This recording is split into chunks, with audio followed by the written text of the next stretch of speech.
Opposition ने जो ये जॉइंट लेटर लिखा है उसमें एक प्रॉब्लम है।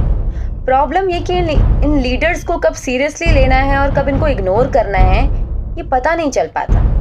अब सोनिया गांधी जी कह रही हैं कि वैक्सीन्स को सेंटर द्वारा लगवाया जाना चाहिए और राहुल गांधी और उनकी पलटन बोल रहे हैं कि वैक्सीन डिस्ट्रीब्यूशन का काम स्टेट गवर्नमेंट को दिया जाना चाहिए।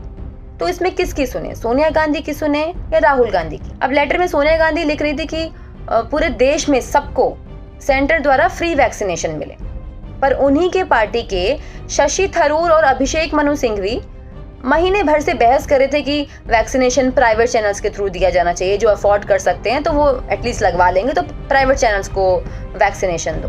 तो अभी हम किसकी सुने, सोनिया गांधी जी की या फिर उनकी पार्टी के अभिषेक मनु सिंघवी और शशि थरूर की? अब समाजवादी पार्टी के जो अखिलेश यादव हैं उन्होंने तो कोवैक्सीन, जो कि भारत में बनी वैक्सीन है, उसे बीजेपी की वैक्सीन घोषित कर दिया।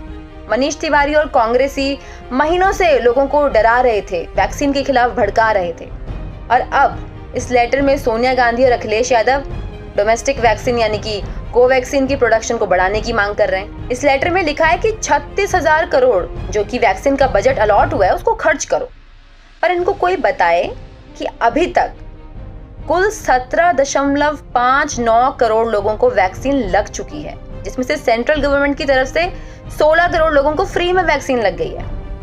तो बिना बजट यूज हुए वैक्सीन कैसे बनी और कैसे बांटी जाएगी? उद्धव ठाकरे, शरद पवार और सोनिया गांधी जी कह रहे हैं कि सेंट्रल विस्ता प्रोजेक्ट को बंद करो और वो जो पैसा है उसको ऑक्सीजन में यूज करो, वैक्सीनेशन में यूज करो। तो सेंट्रल विस्ता प्रोजेक्ट से जो इतनी खाज खाए हुए हैं लोग, तो उनको बता दे कि सेंट्रल विस्ता जो प्रोजेक्ट है पैंडेमिक से पहले सैंक्शन हुआ था। जो इस बीच पैंडेमिक के बीच में जो छत्तीसगढ़ में आपकी लेजिस्लेटिव असेंबली बन रही है और महाराष्ट्र में जो इतना भव्य एमएलए हॉस्टल बन रहा है, उस पर कौन सवाल उठाएगा? फिर ये लोग बोल रहे हैं कि पीएम केयर फंड्स के पैसे निकालो, उससे ऑक्सीजन और मेडिकल इक्विपमेंट्स खरीदो। तो पीएम केयर फंड्स का इस्तेमाल ऑलरेडी ऑक्सीजन प्लांट बनाने में और ऑक्सीजन सिस्टम खरीदने में हो रहा है, पर यूपीए के शासन में जो पीएमएनआरएफ फंड था उसकी जवाबदेही कौन करेगा?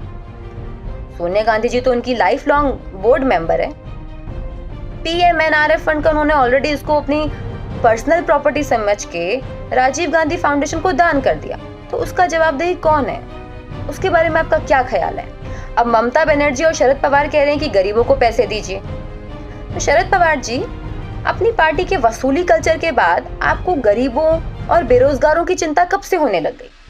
और रही बात ममता दीदी की, तो ममता दीदी ने तो पश्चिम बंगाल में किसानों को प्रधानमंत्री किसान योजना से भी वंचित रखा। आप लोग कब से गरीबों के बारे में इतना सोचने लग गए? इस लेटर में इनकी एक और मांग है कि जरूरतमंदों को मुफ्त में फूड डिस्ट्रीब्यूशन करवाया जाए। तो यदि आप भूल गए तो मैं याद दिला दूं, पीएम गरीब कल्याण योजना में नवंबर 2020 से ऑलरेडी 80 करोड़ लोग इसका लाभ कमा चुके हैं और ये अभी भी चालू है। तो जो लोग जो ऑलरेडी हो चुका है, तो उसी को अपने शब्दों में तोड़ मरोड़ के नए तरीके से प्रस्तुत करने से क्या वो चीज नहीं हो जाएगी? इसको ओवर स्मार्टनेस ही कहेंगे। इस लेटर में इन्होंने कृषि कानून को निरस्त करने की भी मांग की है। तुमको बता दिया जाए कि कांग्रेस ने 2019 के जो घोषणा पत्र था कांग्रेस में, उसमें एपीएमसी मंडी को खत्म करने की बात करी थी और एग्रीकल्चर प्रोडक्ट्स की फ्री मार्केट होनी चाहिए ऐसा कहा था। खुद शरद पवार भी इसको सपोर्ट कर रहे थे, वो भी इसके फेवर में थे। तो ये डिसाइड करना बहुत मुश्किल है, बहुत ही मुश्किल हो जाता है कि इन लोगों को कब हम इग्नोर करें और कब इनको सीरियसली लें, क्योंकि ये कभी कुछ बोलते हैं कभी कुछ बोलते हैं, एक ट्रैक पे जाने के बाद यू टर्न ले लेते हैं। तो ये लोग बिना पैंदे के लोटे हैं जो बस कभी इस तरफ लुढ़कना जानते हैं तो कभी उस तरफ।